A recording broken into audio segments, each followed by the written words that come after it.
I'm getting this spam call from, like, I signed up for a thing at the fair like 2 years ago, and they're still calling me. Actually, they just started a few months ago again. So yeah, don't sign up for that stuff because they won't stop calling you. I don't need my kitchen redone, okay? I just don't. I just wanted the free thing that you got if you put your name in. That's all. But in any event, so Nina thinks Lulu's favor is part of like a bigger scheme to take Charlotte from them, and it's like, really? I don't know. I feel like I don't know. Yeah, Lulu made missteps in the beginning, but they were all out of good intentions, and it's like Nina won't let her grow past that, even though she has. But I guess that's none of my business, right? So Nina is oh, I'm like, I write this. See, weird Carly had it in her head. So like Nina's stuck when Lulu denied shared custody, and maybe Valentine didn't even tell Nina that Lulu then put it back on the table and he denied it, because like she hasn't mentioned that once, and I feel like she would, but maybe she wouldn't. But now Nina won't back down from the fight. Not really your fight, but okay.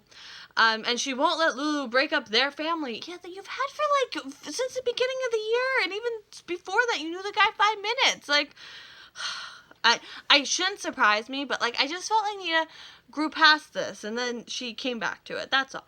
So Nina feels Nathan hates Valentine. Nathan doesn't like how she's constantly defending him. Like, cause it doesn't seem healthy.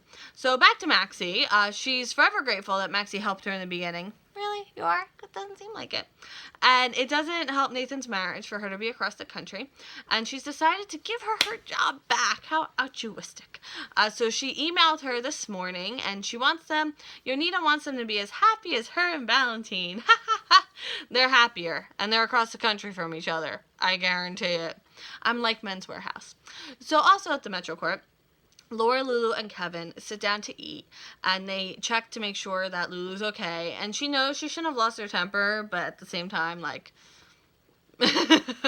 And she says her and Charlotte are doing so well that she stopped with the Nell angle of having her spy. Well, she didn't even really bring that up to Nell. So, like, that's not even, like, it's over there.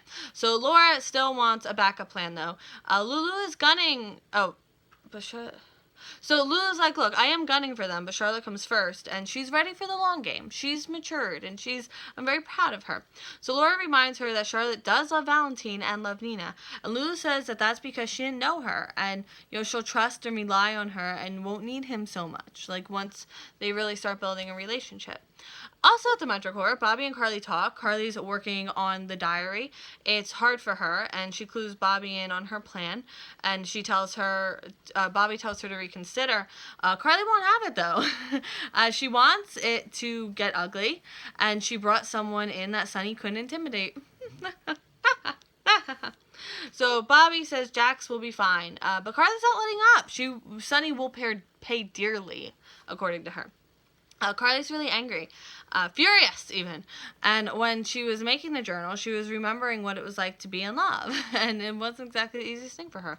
So she tells her about Morgan's medication bottle and how Sonny had it tested and nothing was wrong, and she still doesn't know what caused Morgan's spiral, but during this conversation that her and Sonny were having about it, they weren't fighting, they were just talking as parents, and she kind of misses that, Bobby asks if Morgan hadn't died, would they still be together, and,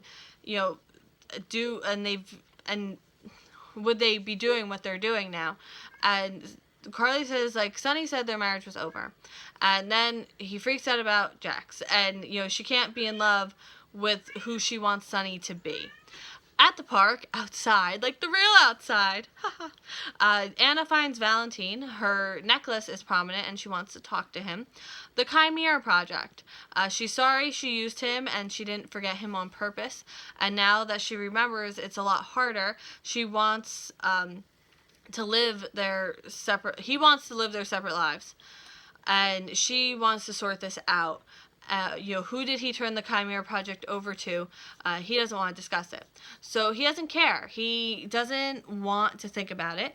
He doesn't want to think about what he did. And she says she's sorry. She's trying to make amends. He says that she can't, but she can drop it. So she says that he's trying to be an upstanding citizen now. So tell her if he sold it to someone else, and he won't. In Greece, Franco is also in Greece, apparently, much to Jason's surprise, but he can't find anyone to bring him to Cassadine Island. Imagine that. Franco tells Jason that Sam told him and Elizabeth that he was here, but what's he doing here?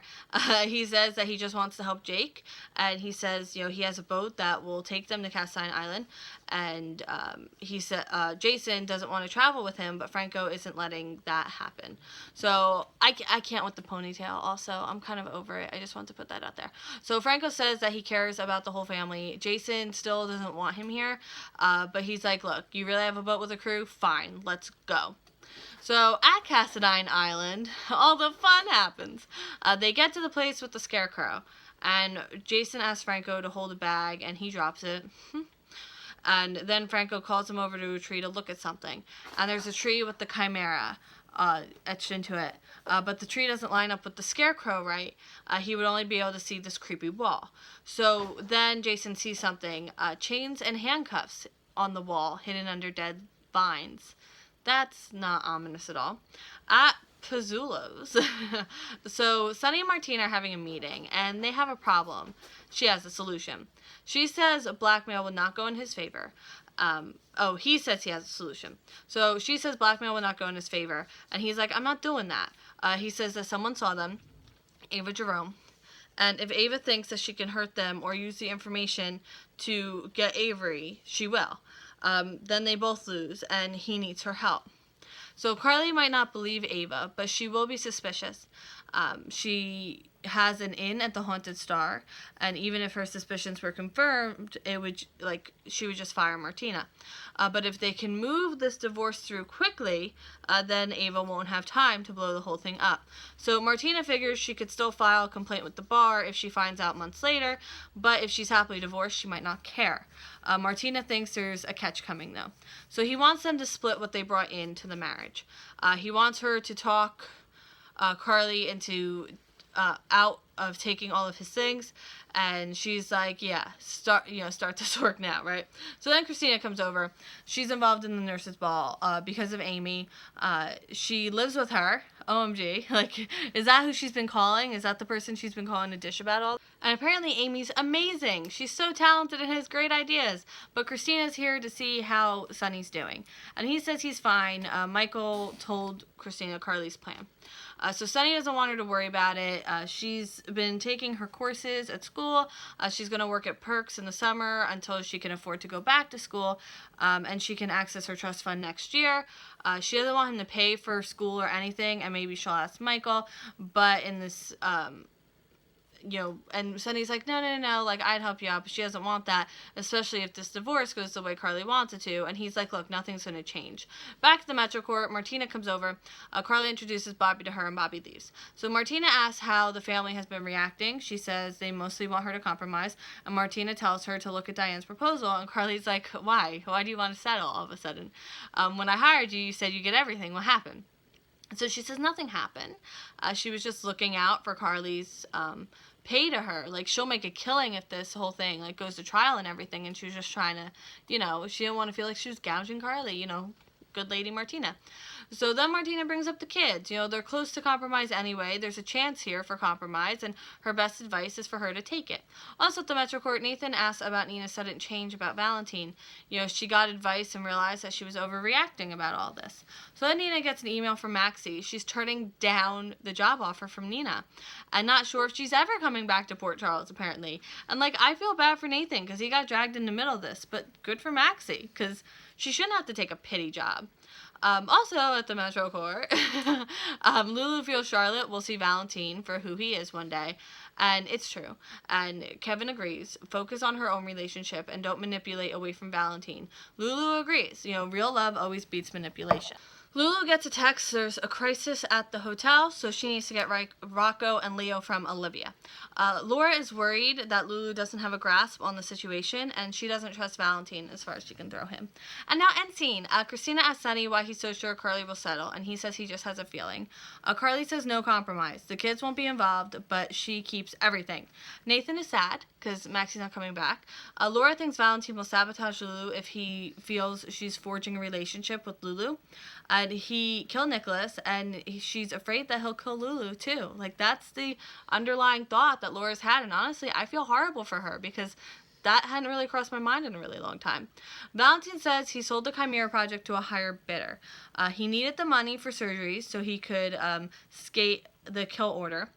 He said the people who bought the Chimera project are dead, so don't worry. Jason, I think, has a flashback of him or someone else chained to the wall, and he says that he's the Scarecrow. Mind blown. So, that is it for this episode of Drama Hospital. I will see you in 2 seconds for more Drama Hospital, and I hope you have a great 5 seconds. Okay, bye!